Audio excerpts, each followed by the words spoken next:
Mungu. Bwana Yesu asifiwe. Mimi kama Pastor Dennis na ambaye ni pastor wa TikTok, leo nimefika Bomachoke chache, mara ambapo udongo ilisingi mafuti kadhaa kwenda chini na manyumba zikaanguka na vitu zikaharibika. Kwa hivyo leo nimetembelea mmoja ambaye aliadhirika na hiyo mvua iliyonyesha. Kwa hivyo nataka nimpe muda mchache akaweze kutuongelesha yale ambao yanajiri, kisha tutawaonyesha jinsi ambavyo hiyo mambo ilifanya. Na kama unaweza peana msaada, iwe ni governor, MCA, kama unaweza peana msaada ama mtu yeyote unaweza guswa, unaweza ukawasupport. Mzee, hebu waeleze, waambie majina na waambie hapa tuko wapi, na waambie ili janga ambalo limekumba hiki kijiji. Asante sana. Kwa majina naitwa Julius Makori kutoka sehemu za Bomachoke Chache constituency, Kanyimbo location, Kanyimbo sub location. Tulipata msiba hapa na landslide mafuti 10 kwenda chini.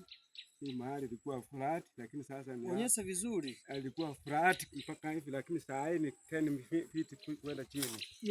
Imetosha mzee, imetosha.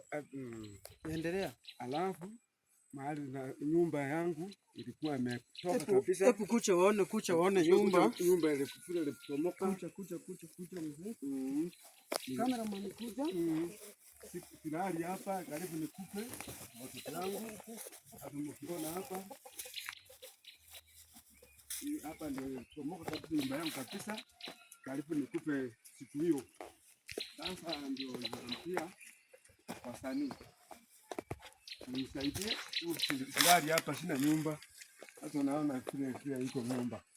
Bila ilianguka. Vitu yote iliangukia hapa ikaanguka. Sina. Naomba wasanii wanisaidie mabati ya kuchenga. Tuna chakula, mavazi hatuna, watoto hawana nguo. Hata masanduku ya watoto walikuwa nasoma nianguka chini ya